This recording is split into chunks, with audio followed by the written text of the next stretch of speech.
मैं जोगी सर और आप सबका जोगी की यूट्यूब चैनल जोगी की पाठशाला में स्वागत है। आप लोग वीडियो को पूरा देखेंगे और जो इस चैनल में नए हैं वो चैनल को सब्सक्राइब और शेयर जरूर करेंगे। आइए आज हम पढ़ने वाले हैं पीसीआर जो बीएससी फाइनल ईयर की सेकंड पेपर का थर्ड यूनिट है। और यहाँ पर देखते हैं ये जो पीसीआर है बहुत अच्छा टॉपिक है, जो इम्पोर्टेंट टॉपिक है, आने वाला टॉपिक है एग्जाम में। तो हम देख लेते हैं पीसीआर पढ़ने से पहले। तो पीसीआर पढ़ने से पहले हम देखेंगे कि क्या क्या चीज पीसीआर के अंतर्गत पढ़ना है हमको। तो सबसे पहले सिनॉप्सिस देखते हैं। तो सिनॉप्सिस के अंतर्गत हम सब पहले पढ़ेंगे इंट्रोडक्शन क्या है पीसीआर का, पीसीआर का हिस्ट्री क्या है, डेफिनेशन क्या है, जो रिक्वायरमेंट कंपोनेंट होता है, क्या क्या इस विधि को करने के लिए जो जरूरी चीजें होते हैं वो चीज चाहिए उनको, उसके बारे में पढ़ेंगे। और अगला है स्टेप, ये कितने स्टेप में होता है। तो पीसीआर का जो विधि है वो 3 स्टेप में पूरा होता है। पहला विधि है डीनेचुरेशन, दूसरा विधि है एनेलिंग और तीसरा विधि है एक्सटेंशन। तो ये 3 स्टेप पढ़ेंगे हम। उसके बाद हम मैकेनिज्म के बाद एक चीज और पढ़ेंगे, इसका यूज। जो पीसीआर मेथड होता है उसका यूज कहां पर करते हैं। तो सबसे पहले हम आ जाते हैं इंट्रोडक्शन पढ़ते हैं पीसीआर का। तो पीसीआर का इंट्रोडक्शन देखते हैं। तो पीसीआर का पूरा नाम क्या होता है, पॉलीमरेज चेन रिएक्शन। ये पीसीआर का पूरा नाम होता है। अब आगे आते हैं तो पीसीआर में जो पॉलीमरेज है उसका मतलब क्या होता है। ये जो पॉलीमरेज है वो 2 चीजों से मिलकर बना हुआ है। पहला पॉली और दूसरा जो है मेरेज। तो पॉली का अर्थ होता है एक से अधिक और मेरेज का अर्थ होता है बनना। यहाँ पर मेरेज का अर्थ होता है बनना, पॉली का मतलब होता है एक से अधिक। तो यहाँ पर क्या होता है, सिंगल डीएनए से क्या होता है, मल्टीपल डीएनए का निर्माण होता है। मतलब एक डीएनए हम लेंगे उससे बहुत सारे डीएनए का निर्माण होता है। और इसमें जो इलेक्ट्रोफोरेसिस के द्वारा सेपरेट किए हुए जो डीएनए होते हैं या कोई ऑर्गेनिजम्स होते हैं, इलेक्ट्रोफोरेसिस के द्वारा क्या होता है सेपरेट कर लेते हैं हम डीएनए। उसका क्या करते हैं हम बहुत कम समय में हम क्या करते हैं उसकी मल्टीपल कॉपी तैयार करते हैं। ये हुआ पीसीआर का इंट्रोडक्शन। दूसरा टॉपिक आते हैं हम हिस्ट्री की बात करते हैं, इसकी इतिहास की बात करते हैं। तो इसको क्या किया गया है, कैरी म्यूलिस एंड फेलुना नामक वैज्ञानिक से क्या किया गया है 1987 में इसको खोज किया। पीसीआर के बारे में 1987 में बताया म्यूलिस और फेलुना ने, है ना। अब इस पीसीआर में जो मशीन का उपयोग होता है वो क्या है, थर्मोसाइक्लर मशीन। ठीक है स्टूडेंट। तो पीसीआर में जो मशीन उपयोग होता है उसका नाम क्या है, थर्मोसाइक्लर। और ये जो थर्मोसाइक्लर मशीन है वो क्या करता है, टेम्परेचर होता है उसको मेंटेन करने का काम करता है। यानी कि हम एक टेम्परेचर सेट कर देते हैं किसी टाइम में, तो उसी टाइम पर क्या होता है वो टेम्परेचर का हिट होता है। तो ये मशीन होता है यहाँ पर। अगला टॉपिक आते हैं। अगला टॉपिक हम देखते हैं इसकी डेफिनेशन की बात करते हैं, परिभाषा की बात करते हैं। तो ये जो पीसीआर है वो एक एम्प्लीफिकेशन प्रोसेस होता है।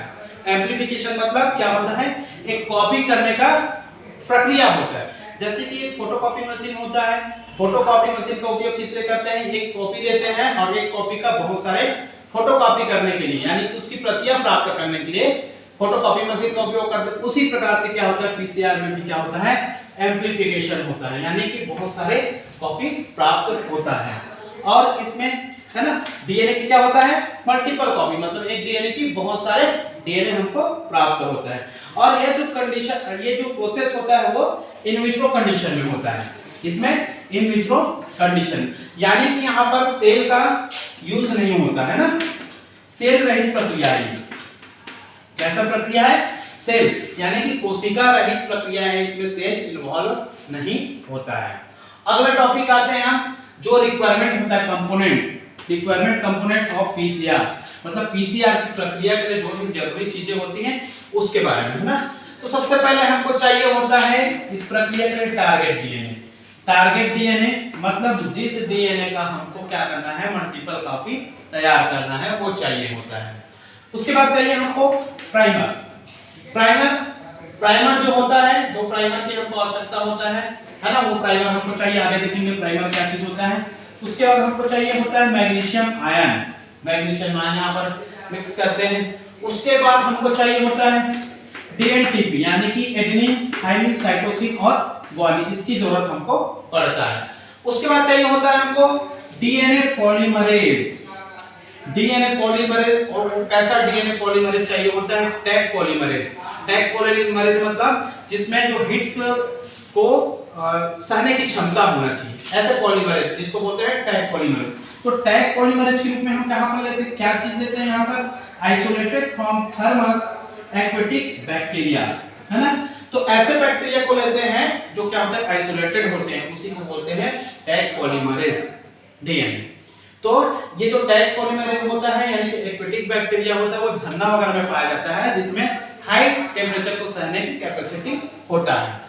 उसके बाद चाहिए होता है बफर, मिक्स बफर, जो हम यहाँ पर मिलाते हैं, मिक्स करते हैं इस प्रक्रिया को करने के लिए। उसके बाद चाहिए होता है हमको पीसीआर ट्यूब, यानी कि जो ये पीसीआर की जो प्रक्रिया है उसको करने के लिए एक ट्यूब की आवश्यकता होता है। तो हम अभी क्या पढ़े हैं, रिक्वायरमेंट कंपोनेंट पढ़े हैं। उसके बाद अगला स्टेप पढ़ेंगे हम जो मैकेनिज्म का स्टेप है। ये जो पीसीआर का स्टेप हो 3 चरणों में पूरा होता है, मैं बताया था पहले भी 3 चरण। तो अगला स्टेप हम देख लेते हैं, ये स्टेप ऑफ पीसीआर। तो ये पीसीआर का स्टेप जो होता है वो 3 चरणों में पूरा होता है, मैं बताया था। पहला चरण कौन सा है, ये डीनेचुरेशन, दूसरा क्या है एनेलिंग, तीसरा क्या है एक्सटेंशन। तो सबसे पहले हम डीनेचुरेशन को देख लेते हैं। ये डीनेचुरेशन की प्रक्रिया में क्या होता है, एक टारगेट डीएनए लेते हैं, जिस टारगेट डीएनए का मल्टीपल कॉपी तैयार करना है उसको हम लेते हैं, है ना। तो ये जो प्रक्रिया है जो डीनेचुरेशन क्या कहलाता है, डीएनए स्टेट को सेपरेट करने की प्रक्रिया कहलाता है। यहाँ पर जो डीएनए का स्टेट होता है 2 स्टेट का होता है, डबल स्टेटेड डीएनए होता है, उसको सेपरेट करने के लिए ये प्रक्रिया का यूज किया जाता है। तो इस पर टारगेट डीएनए होता है, उसको 90 से 100 सेंटीग्रेड तापमान पर 1 मिनट तक क्या करते हैं, हम उसको गर्म करते हैं। 1 मिनट तक गर्म करते हैं हम उसको, तो क्या हो जाता है, टारगेट डीएनए का जो हाइड्रोजन बॉन्ड होता है वो वहां से ब्रेक हो जाता है। हाँ, और वहां पर हम 90 से 100 सेंटीग्रेड तापमान पर ही गर्म इसलिए करते हैं क्योंकि हमको क्या करना है, वहां पर केवल हाइड्रोजन बॉन्ड को ब्रेक करना है, ना कि वहां पर जो फास्फोडाइल एस्टर बॉन्ड होता है उसको ब्रेक करना है। तो हमको यहाँ पर टाइम का और जो कितना सेंटीग्रेड तापमान पर हमको गर्म करना है उसको बराबर देखते रहना है ना। तो ये इसको देखने का काम कौन करता है, थर्मोसाइक्लर जो मशीन होता है वहां पर। तो वहां पर हम टेम्परेचर और टाइम को सेट कर देते हैं, तो इतना टेम्परेचर इतना टाइम में वो गर्म हो जाता है। दूसरा प्रोसेस आता है इसका एनेलिंग। अब यहाँ पर क्या होता है, जो फर्स्ट स्टेप में क्या होता है, जो डीएनए टारगेट डीएनए होता है उसका जो डीएनए का जो स्टेट है वो सेपरेट हुआ है, एक डीएनए का जो एक स्टेट और दूसरा स्टेट सेपरेट हुआ है, वहां पर क्या करते हैं हम प्राइमर को ऐड करते हैं। तो दूसरी प्रक्रिया में क्या होता है, प्राइमर को ऐड किया जाता है और वहां पर क्या करते हैं 50 सेंटीग्रेड तापमान पर क्या करते हैं हम 40 सेकंड तक, ओनली कितना सेकंड, 45 सेकंड तक क्या करते हैं यहाँ पर गर्म करते हैं। उसके बाद आता है अगला स्टेप एक्सटेंशन जिसको बोलते हैं। एक्सटेंशन में क्या होता है, एक्सटेंशन में हम क्या मिलाते हैं, डीऑक्सी न्यूक्लियोटाइड मिलाते हैं, है ना। जो सेकंड नंबर का जो प्रोसेस है एलिंग, उसमें हम तीसरा प्रोसेस में जब आते हैं तो वहां पर एक्सटेंशन की जो प्रोसेस होता है वहां पर हम डीऑक्सी न्यूक्लियोटाइड मिलाते हैं। तो वहां पर हम सेकंड वाले स्टेप में जो प्राइमर ऐड किए हैं वो प्राइमर क्या करता है, एक्सटेंड करता है, आगे की ओर बढ़ते जाता है ना। तो इसमें क्या होता है 72 सेंटीग्रेड तापमान पर 2 मिनट तक हम हीट देते हैं। तो क्या होता है, जो प्राइमर हम मिलाए हुए हैं एक किए हुए हैं वो क्या करता है, आगे की ओर मूव करने लग जाता है ना। और ये जो प्राइमर जो होता है वो एक फॉरवर्ड मूव करता है, एक बैकवर्ड मूव करता है। उसको आगे हम प्रोसेस जो मैकेनिज्म है वहां पर देखेंगे। अब मेन पॉइंट आता है इसका मैकेनिज्म, क्रियाविधि। पीसीआर का क्रियाविधि जो बहुत ही इंपॉर्टेंट होता है। अब देख लेते हैं हम इसका मैकेनिज्म यानी कि पीसीआर का क्रियाविधि कैसे काम करता है। तो सबसे पहले हम क्या लेते हैं इसकी मैकेनिज्म करने के लिए, क्रिया विधि के लिए सबसे पहले हमको एक टारगेट डीएनए चाहिए होता है। टारगेट डीएनए, जिस डीएनए का मल्टीपल कॉपी हमको तैयार करना है। तो डीएनए कैसा होता है, डबल स्ट्रैंड होता है, 2 स्ट्रैंड होता है। ये टारगेट डीएनए लेंगे हम लोग। एक जो होता है 5 एंड से 3 एंड की ओर होता है एक स्ट्रैंड, और एक स्ट्रैंड जो होता है 3 एंड से लेकर होता है 5 एंड तक। तो ये पहला प्रोसेस क्या कहलाता है, डीनेचुरेशन का कहलाता है। तो डीनेचुरेशन की प्रक्रिया में हम क्या करते हैं, 94 सेंटीग्रेड तापमान पर 1 मिनट तक के लिए हम क्या करते हैं, इसको जो टारगेट डीएनए उसको गर्म करते हैं। जब इसको गर्म करते हैं 94 सेंटीग्रेड तापमान पर, तो यहाँ पर जो हाइड्रोजन बॉन्ड है, ये टारगेट डीएनए में हाइड्रोजन बॉन्ड है, वो क्या हो जाता है, ब्रेक हो जाता है। हाइड्रोजन बॉन्ड ब्रेक हो जाता है। और इसमें क्या करते हैं, हम केवल इसको 90 सेंटीग्रेड तापमान पर ही गर्म करते हैं, क्योंकि यहाँ पर जो फास्फोडाइएस्टर बॉन्ड है वो ब्रेक ना हो जाएगा। अगर फास्फोडाइएस्टर बॉन्ड और हाइड्रोजन बॉन्ड अगर ब्रेक हो जाता है तो ये डीएनए क्या हो जाएगा, पूरी तरह से डिस्ट्रॉय हो जाएगा। तो हमको डिस्ट्रॉय नहीं करना है, इसलिए हम क्या करते हैं, मिनिमम तापमान पर इसको गर्म करते हैं। दूसरा स्टेप आता है, पहला स्टेप हो गया। दूसरा स्टेप जब आता है वो क्या होता है, एनेलिंग का होता है। एनेलिंग की प्रक्रिया में क्या करते हैं हम, जो फर्स्ट स्टेप में डीनेचुरेशन में जो टारगेट डीएनए है उसका दोनों स्टेप अलग हुआ है। यहाँ पर दिख रहा है टारगेट डीएनए, ये टारगेट डीएनए है, उसका दोनों स्टेप यहाँ पर क्या हो गया, अलग हो गया। पहला स्टेप, ये दूसरा स्टेप। तो एनेलिंग की जो प्रक्रिया होता है वहाँ पर हम क्या करते हैं, जो टारगेट डीएनए था उसका स्टेट अलग हुआ है, वहाँ पर हम क्या करते हैं, 2 प्राइमर ऐड कर देते हैं। ये पहला प्राइमर और ये दूसरा प्राइमर, है ना। और ये प्राइमर जो होता है उसको हम यहाँ पर प्राइमर जो होता है वो, एक जो प्राइमर होता है वो फॉरवर्ड मूव करता है, आगे की ओर मूव करता है, और एक प्राइमर जो होता है क्या होता है, बैकवर्ड मूव करता है। तो नीचे वाला क्या होता है, फॉरवर्ड मूव करता है, फॉरवर्ड, और ये ऊपर वाला क्या करता है, बैकवर्ड मूव करता है, बैकवर्ड। ऐसा क्यों, क्योंकि ये जो प्राइमर जो होता है हमेशा इधर मूव करता है, 5 इंच से लेकर 3 इंच की ओर मूव करता है। तो ये वाला प्राइमर है 5 इंच से 3 इंच की ओर इधर जाएगा फॉरवर्ड की ओर, और ये वाला जो प्राइमर है वो 5 इंच से 3 इंच की ओर करेगा, तो क्या हो जाएगा, बैकवर्ड मूव करेगा। ये होता है एनेलिंग का प्रोसेस। और इसमें क्या होता है, केवल इसको 45 सेकंड तक क्या करते हैं, 50 सेंटीग्रेड तापमान पर गर्म करते हैं। ये होता है हमारा दूसरा स्टेप। और तीसरा स्टेप जाने के लिए क्या करते हैं, इसमें हम टैग पॉलीमरेज एंजाइम जो होता है, टैग पॉलीमरेज एंजाइम यानी कि डीएनए पॉलीमरेज, डीएनए पॉलीमरेज यानी कि टैग पॉलीमरेज, यानी कि क्या होता है, वो एक आइसोलेटेड बैक्टीरिया होता है, आइसोलेटेड एक्टिव बैक्टीरिया होता है। उसके साथ हम क्या मिला देते हैं, डीऑक्सी न्यूक्लियोटाइड मिला देते हैं।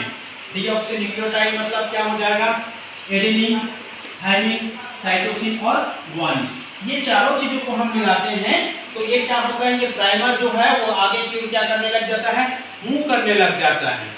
तो यहाँ पर क्या हो जाएगा, जो प्राइमर है वो 3 इंच से क्या हो जाएगा, ये 5 इंच से क्या हो जाएगा, 3 इंच की ओर क्या होगा, बैकवर्ड मूव कर देगा, और ये नीचे वाला जो प्राइमर है वो 5 इंच से लेकर 3 इंच की ओर मूव करेगा। तो ये इस प्रकार से हमको क्या मिल गया, फिर से एक क्या मिल गया, डबल स्ट्रैंडेड न्यू डीएनए मिल गया। इसी प्रकार से क्या होता है, अगर यह प्रक्रिया, ये जो मैकेनिज्म की एक प्रक्रिया हो गया, इसी प्रकार से ये प्रक्रिया 30 साइकिल जब पूरा कर लेता है, 30 साइकिल जब ये पूरा करता है, 30 साइकिल जब पूरा करता है, तो 1 बिलियन हमको डीएनए की कॉपी मिल जाता है। कितना, 1 बिलियन कॉपी हमको मिल जाता है। इस प्रकार से ये क्या हो जाता है, पीसीआर की मैकेनिज्म हो जाता है, क्रिया विधि। उसके बाद एक इंपॉर्टेंट टॉपिक बचता है इसका यूज। क्या बचता है, इसका यूज, इसका उपयोग कहाँ पर होता है, इसका यूज देख लेते हैं। जो पीसीआर है, पीसीआर का यूज, इसका उपयोग कहाँ पर होता है। तो आप सब जानते होंगे कि फोरेंसिक साइंस होता है ना। फोरेंसिक साइंस में क्या किया जाता है, किसी अपराध को पकड़ने के लिए पुलिस वाले लोग सर्च करते हैं, अपराध को पकड़ते हैं कि कौन सा अपराध कहाँ पर हुआ है। तो पुलिस वाले को जैसे सूचना मिलता है कि कहीं पर अपराध हुआ है, कि रेप कांड हुआ है, वहां पर वो पुलिस वाले जाते हैं, वहां पर कुछ कलेक्शन करते हैं वो लोग, है ना। जो भी प्रूफ के लिए जो चीज मिलता है, जैसे उनको मिल गया ब्लड मिल गया, या नाखून मिल गया या बाल मिल गया या कहीं रेप हुआ है तो वहाँ सीमेन मिल गया, है ना। तो उस चीजों को कलेक्शन करके फोरेंसिक लैब में लाते हैं और उसका जैसे बाल का जो डीएनए है उसका बहुत सारे कॉपी बना लेंगे इस क्रियाविधि के द्वारा, मैकेनिज्म के द्वारा, पीसीआर के जो मैकेनिज्म है ना। तो होता क्या चीज है कि डीएनए डिस्ट्रॉय हो सकता है ना, कोई एक डीएनए है वो डिस्ट्रॉय हो सकता है, तो वही डीएनए की डिस्ट्रॉय मत होकर के क्या करते हैं लैब में उसकी बहुत सारे कॉपी तैयार करके रखते थे। जैसे कि बाल का सैंपल मिल गया तो बाल के डीएनए के बहुत सारे कॉपी तैयार कर लेंगे इसी प्रक्रिया के द्वारा। ब्लड का सैंपल मिल गया तो ब्लड के डीएनए का बहुत सारे सैंपल कलेक्ट कर लेंगे। उसके बाद तो वो लोग स्टडी करते हैं, नाखून का मिल गया तो नाखून का, सीमेन के मिल गया तो सीमेन के डीएनए का बहुत सारे मल्टीपल कॉपी तैयार कर लेते हैं। तो ये क्या होता है फोरेंसिक साइंस में क्या होता है, जो अपराधी है उनको पकड़ने के लिए ये प्रक्रिया का उपयोग किया जाता है। ठीक है, थैंक यू।